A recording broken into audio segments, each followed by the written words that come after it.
Today on SUNUP, we explain why producers are better off planning for an extended drought.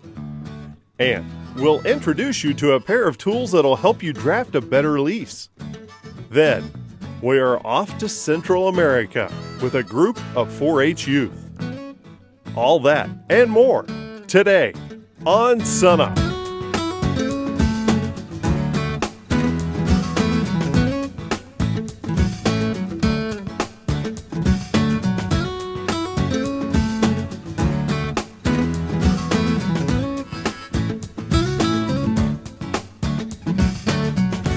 Hello everyone and welcome to SUNUP. I'm Lyndall Stout.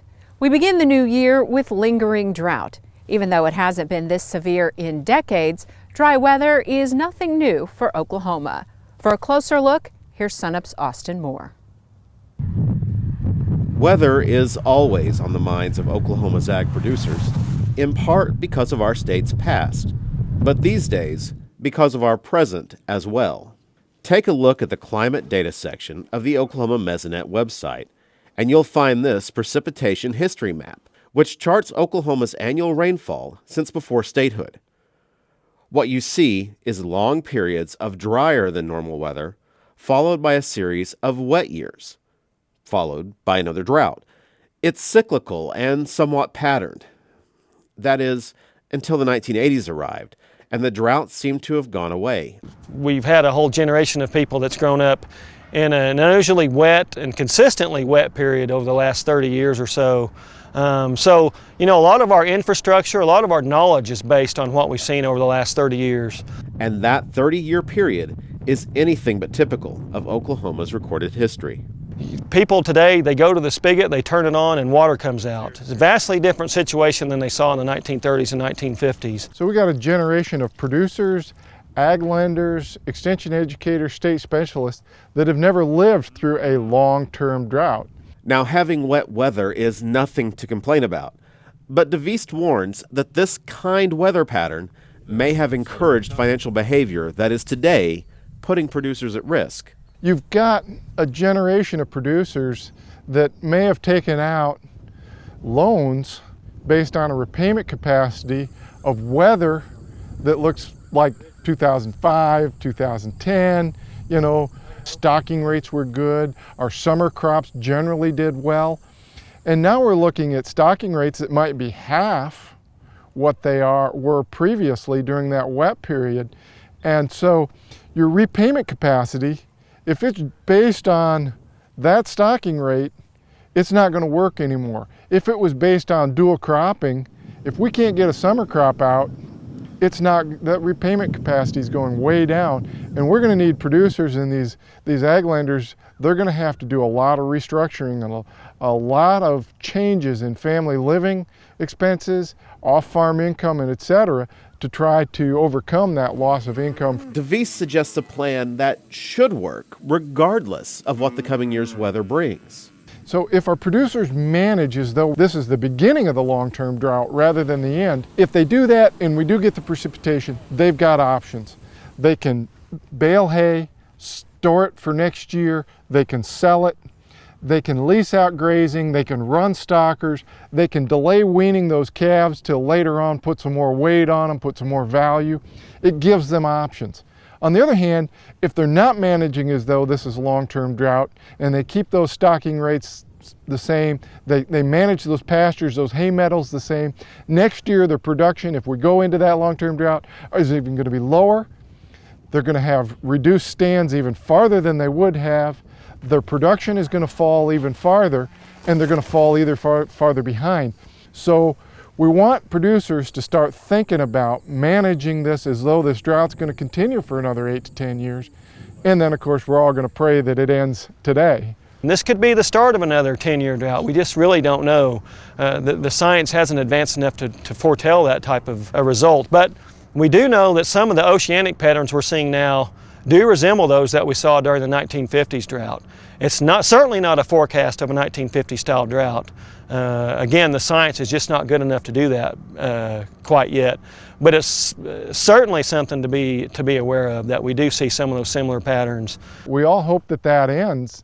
This drought is over soon, But hope is not a strategy for surviving this financially.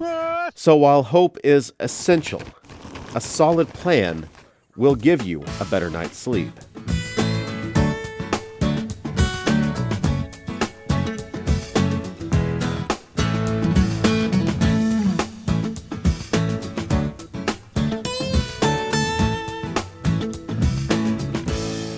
Many times in the past, we have visited with you about the concept of nighttime feeding in order to encourage daytime calving. And we've cited some research that's been done in Canada, here at Oklahoma State University, even some that's been done across the pond in the United Kingdom. This winter, we of course would like to continue that concept of figuring out a way to feed the cows as late in the day as possible and getting a higher percentage of them, therefore, to calve during daylight hours when we're likely to be there and provide assistance if necessary. But it's going to be a bigger challenge, I think, this winter than in some of the previous winters, and that's because of our shortage of hay supplies and our desire to be as efficient as possible with our hay feeding.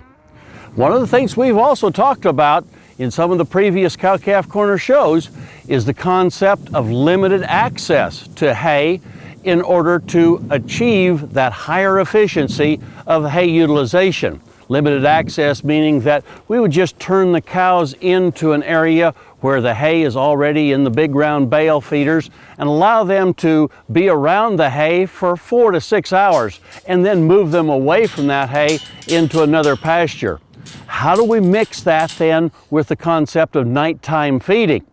Because if we're going to start feeding the hay late in the day, that means we're going to have to move those cattle out of that particular lot or pasture in the dark, and it's very difficult to do. Well, I think the best solution might be to go ahead and try our limited access to the hay starting about noon, and then as we can late in the day, go ahead when we still have just a little bit of daylight left, use that as a time when we want to move the cattle out of that lot into another pasture. At that point, if we're feeding some dry supplement, some range cubes for instance, that would be a good time to use that to help entice those cattle into that next pasture, and then they're getting that particular part of their diet at the time of day that we really want it to happen, say around supper time, so that we've got a higher percentage of their diet coming then later in the day.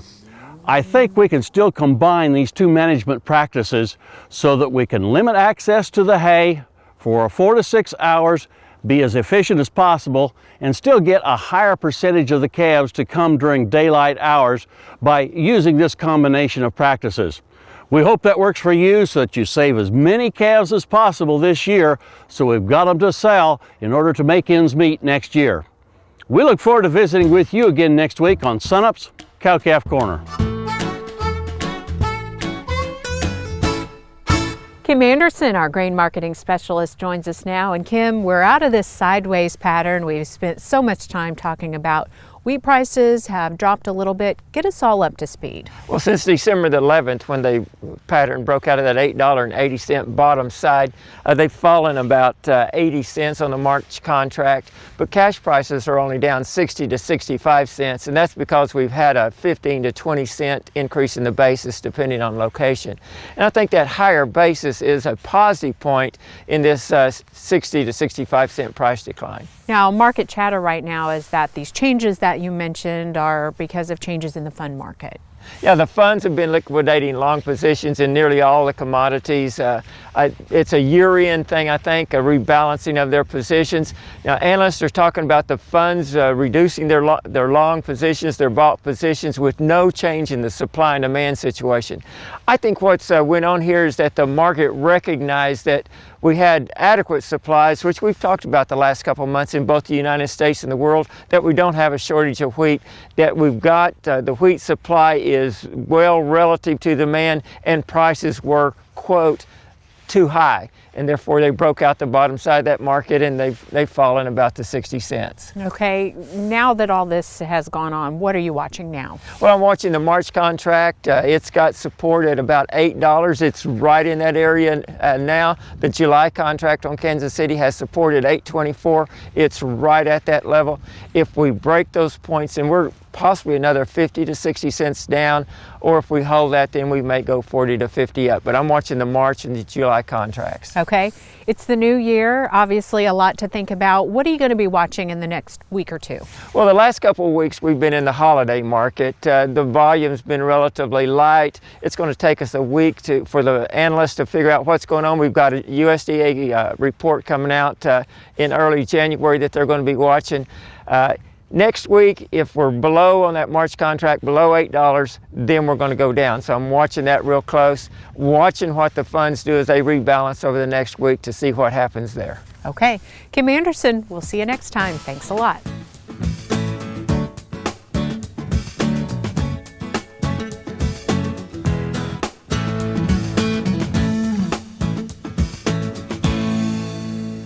I'm Al Sutherland with your Mesonet weather report. Oklahoma finished out 2012 with moisture. Snow, sleet, ice, and rain on Christmas was followed by mostly rain December 31st. A map of 10-day rainfall prior to January 2nd shows the amount of moisture collected across Oklahoma. McCurtain County in the southeast was the big winner, with most of the county receiving 2 or more inches. The green map areas typically had more than an inch of moisture. Most locations in the blue map areas received between 1/4 of an inch to a 1/2 inch. The higher moisture in the eastern part of the state shows up on a soil moisture map at 10 inches. The dark green areas have excellent moisture at 10 inches. Soils in the light green areas have close to 50% of the water they can hold. The brown areas are dry. The last week in December was not only wet, it was cold. A map of the hours below freezing for the week topped out at 140 hours for Boise City and Kenton in the far west. Beaver had the lowest temperature at -1 degree. Broken Bow in the southeast had 65 hours below freezing with a low of 16 degrees. Gary, how did December stack up for us? Good morning, everybody, and happy 2013 to you. As Al told you, we did get some pretty good moisture across parts of the state in the last week of the year. So let's take a look at the latest U.S. Drought Monitor map and see where we stand. Now, as you can see from the final U.S. Drought Monitor map of the year, we did end the calendar year with 95% of the state covered by that extreme to exceptional drought, the worst 2 categories in the U.S. Drought Monitor intensity scale. So we still have a ways to go. That moisture last week was great, but we need a lot more. Let's take a quick look back at 2012, see what the year brought us. Here's the Mesonet rainfall map for the year. You can see 11.7 inches from Kenton and 40.6 inches in the southeastern part of the state at Clayton. Now we had a statewide average of about 25.9 inches, which is about 11 inches below normal. That's the 12th driest year on record since 1895. So it's not difficult to see where that drought got its toehold once again. The Mesonet departure of normal rainfall map shows areas from about 4 inches below normal to more than 20 inches below normal. So that's the genesis of that drought and how we are in basically 95% of the state with extreme to exceptional drought conditions at the current time. The latest outlooks for January from the Climate Prediction Center indicate increased odds of above normal temperatures and equal chances of above, below, or near normal conditions for precipitation, so no real forecast on the moisture side. In addition to the drought, it appears likely that 2012 will finish as the warmest year on record for Oklahoma, dating back to 1895. That certainly doesn't help matters much. That's it for this time. We'll see you next time on the Mesonet Weather Report. Whether you are grazing sheep or growing wheat, all agriculture starts with a good piece of dirt. But finding land you can afford to buy in the place you need isn't always an option. So lease land is a huge part of the average producer's land base. Most of our larger ag producers, whether they're grains or beef, have quite a bit of lease ground. In the north central part of Oklahoma, where I'm from, in the Enid area, actually upwards of 40 and in some cases 50% of the land on average under the management of a particular operator may in fact be leased from another owner. In individual cases it may be far more than that. As you travel to other parts of the state, it may not be quite that large of an issue, but yes, overall leasing is a big issue and a huge mechanism for farming operations to acquire that land resource that they need. But the process is more complicated than simply matching land and tenant. The terms of the lease can greatly affect the profits for both. For example, in Oklahoma, a common cropping practice has been traditional continuous crop wheat for year after year after year, and it doesn't take very long for people to figure out what a fair and equitable lease arrangement in that situation might be.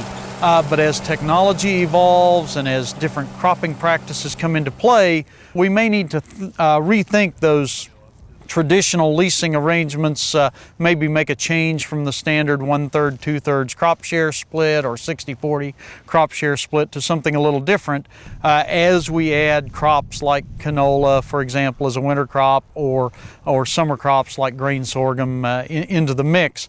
To address these issues, Oklahoma State University has a pair of new websites.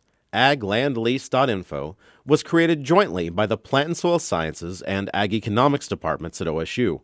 It focuses on the land management practices that affect leases. Using lime, that's one of our best examples, because if a producer limes a piece of rented ground, that may cost him anywhere between $75 and $150 an acre to lime that ground. That lime may take 2 to 5 years to pay off or completely react with the soil and see the benefits. Well, if a producer has a short-term lease, it's very unlikely he's going to want to invest in that kind of input to the ground that he's not guaranteed for a long period of time. The offset would be if the landlord would either cost share that lime, as it is an improvement to the land itself, or guarantee a longer lease so that the lime input that producer's paying for would be economical. Just one of the many issues addressed on that site through both printed material and videos.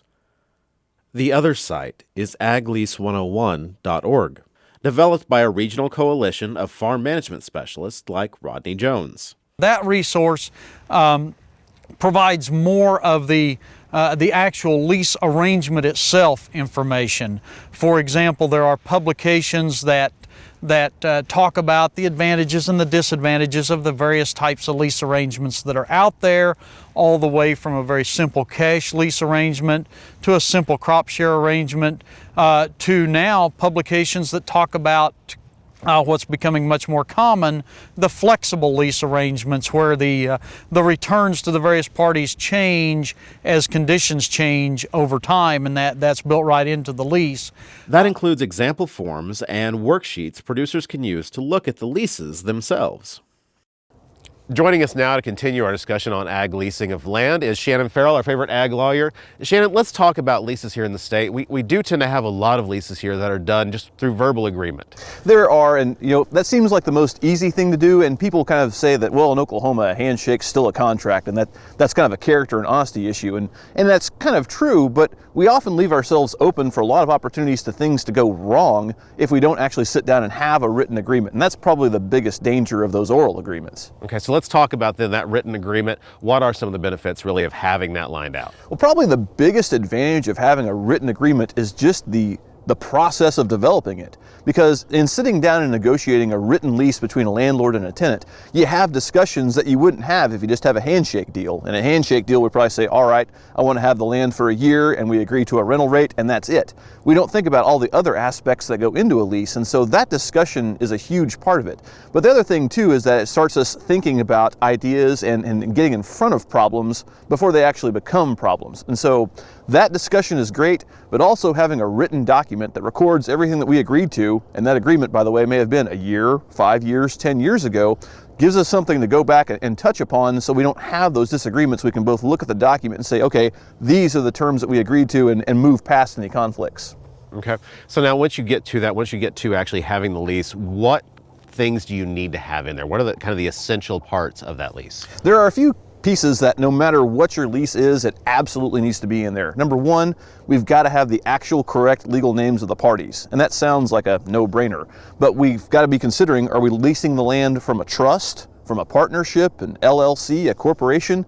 There are lots of times when the person that we're negotiating with may not actually be the legal entity that owns the property. So we need to make sure that's correct. We've got to have a correct legal description, because not everybody understands what the Ferguson place or the Smith place is referring to. So let's make sure that we actually have the legal description there for the safety of both parties.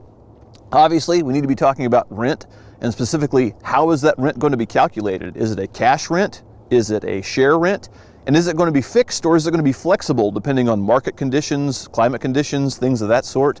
And last but not least, we need to make sure that we specify when the tenant can take possession of the property, when the tenant can be required to leave as well. And there's another thing that we also need to be thinking about. More and more, we need to ask ourselves, what kind of production practices are we going to require, and what kind of production practices are we going to prohibit? Are we going to have things like requiring a certain use of pesticide, or certain tillage practices, or certain stocking rates if we're talking about a grazing lease? So leases continue to get more complex, and there are more and more production aspects that need to be addressed by that, so that's something we need to make part of that discussion. All right, great information as always. Shannon Farrell, ag lawyer here at Oklahoma State University. And if you'd like more information on this topic, you can refer to the websites we talked about earlier. You'll find links to those at sunup.okstate.edu.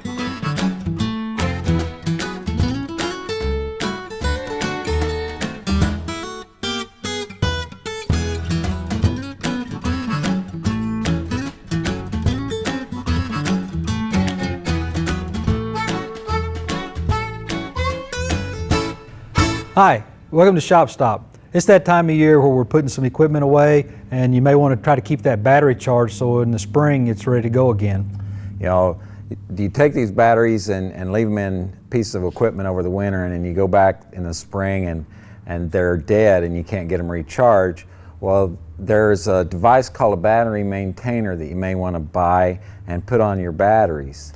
It's a little bit different than a trickle charger in that it's not going to, if you just put a regular charger on it and let that sit there, it's charging all the time, where a battery maintainer is not on all the time.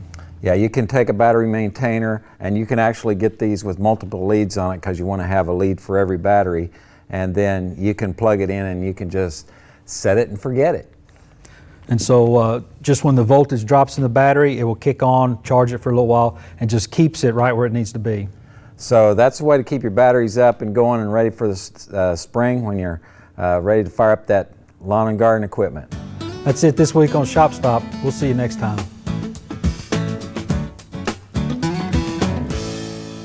The 4-H commitment to service is crossing international boundaries. Here's a look at how students are making a difference in Central America. The home video shows the emotion. The snapshots, the joy of the journey. Combined, the images are what really tell the story. A recent trip to Nicaragua to immerse young men and women in a different country and culture, to learn about people, places, and problems. 4-H State Specialist Jeff Salee explains how it all started. 7 or 8 years ago, the realization hit me that Oklahoma 4-H did not have an international dimension of any kind at that time.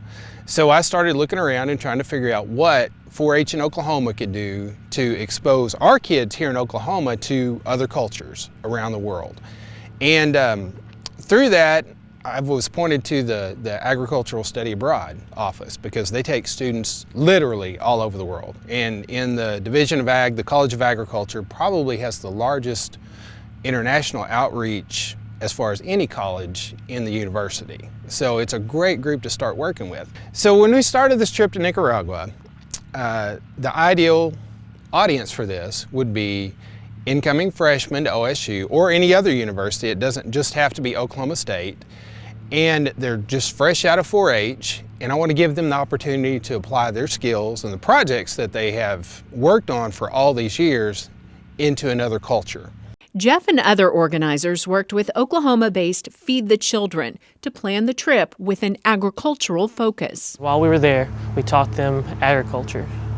We worked teach them things about poultry, greenhouse operations, and how to cook things in the bakery, stuff that they could sell.